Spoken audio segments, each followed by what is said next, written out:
voice or improvised. Rather, both the footage and dialogue were entirely scripted out prior to the flight.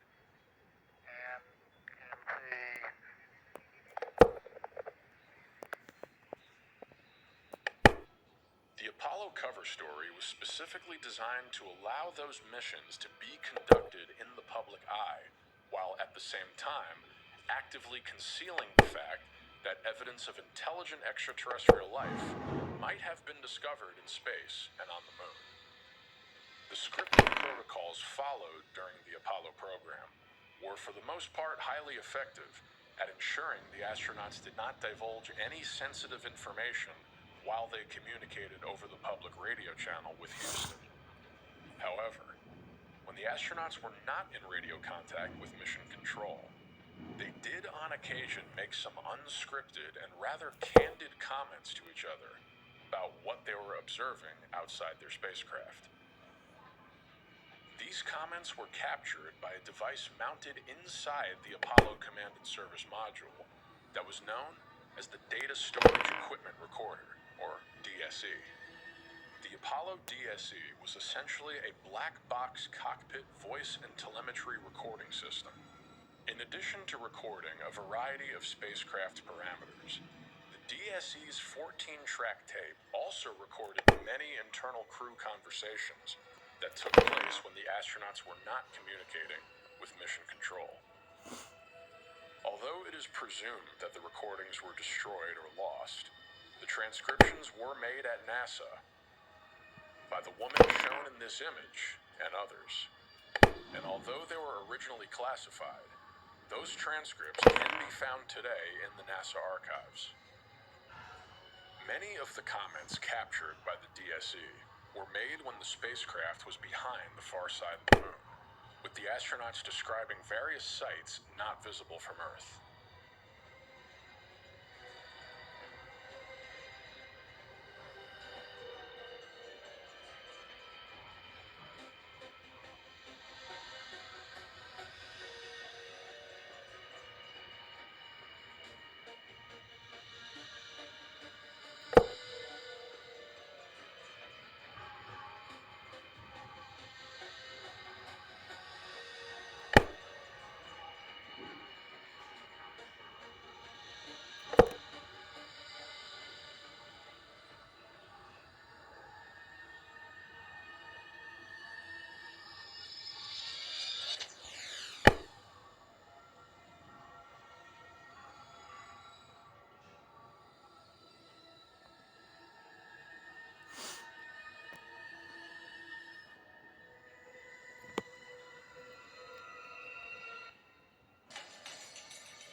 What's very interesting about the Apollo 8 manned mission to the moon is that we would hear about all of these things that astronauts and UFO researchers would repeat being demonstrated in the communications, photos, and footage throughout many other Apollo manned missions.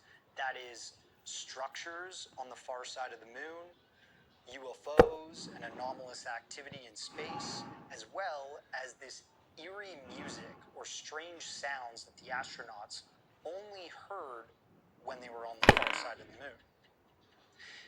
And what's interesting is that we will hear a more detailed account and more evidence of this strange music or sounds on the far side of the moon in the later Apollo 10 manned mission.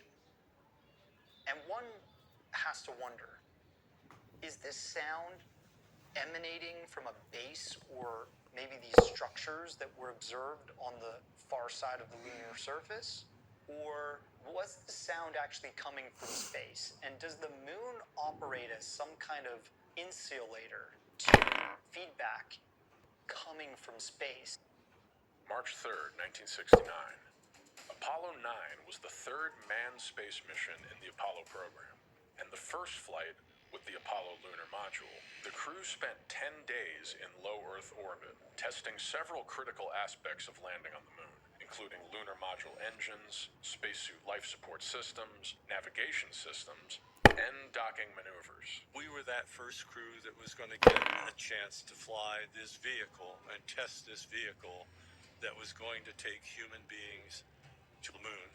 We were very, very aware of the time pressure, and everything has to go right if we're for sure going to meet Kennedy's goal of getting to the moon in that decade and back. We tested every possible thing that could be tested. The mission was completely dedicated to testing the systems, the engines, and the guidance and navigation, all kinds of things that we could do in Earth orbit. Really very difficult to get the coordinate system in your head. Normally we dock looking out this way, and for the docking with the lunar module handle looking this way. So the control system didn't operate the way it normally would. How does that sports car handle, Jim? Pretty nice. This was the first manned flight of a lunar module, the first docking and extraction with the lunar module, the first completion of a two-man spacewalk, and the second docking of a two-manned spacecraft. We depressurized both the lunar module and the command module, and Rusty was going to get out and transfer over to the command module. And we were doing that to see that it could be done.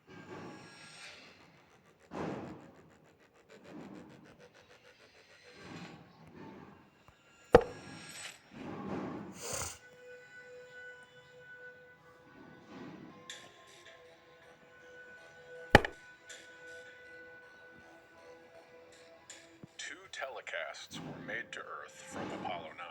The first, on March 5th, lasted for almost 7 minutes. The second telecast on the following day lasted for about 13 minutes and only showed interior views of the lunar module.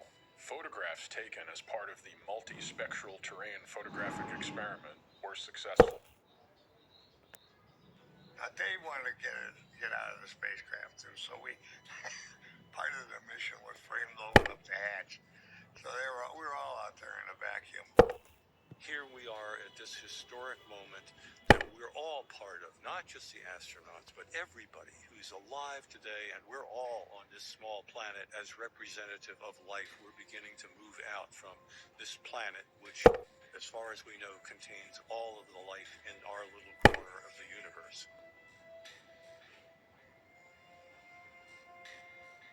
Manual attitude control is good. Roger, copy. Good. I'm going to pull your flag. Oops, I bent that one. BTU expenditure for each crewman averaging 1,300 surgeon reports. And, Jack, this is Houston. We're looks like your water temperature's getting pretty high. You might want to go to intermediate cooling or slow down or something. Looks like you're getting a little warm.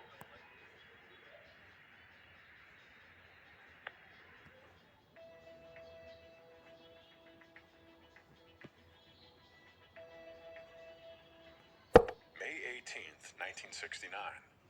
The Apollo 10 mission was the fourth manned mission of the Apollo program.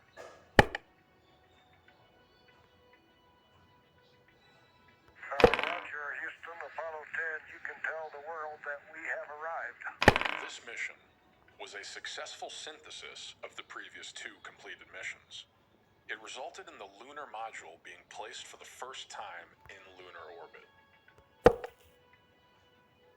They give a silver Snoopy for excellence awards. I wanted to honor the people that have worked so hard, so we call him Snoopy.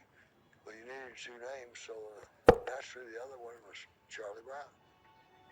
Stafford and Cernan were placed in the lunar module Snoopy after leaving the command service module. They managed to place themselves in an elliptical lunar orbit, about 14 kilometers above the lunar surface. You're amazing once you see it. The one thing that always amazed me were the size of the boulders. There were these gigantic craters. Down on the bottom would be boulders, and up on the rim would be boulders. During the second and final return to the moon, the lunar module lost control, which was regained shortly thereafter by its pilot Thomas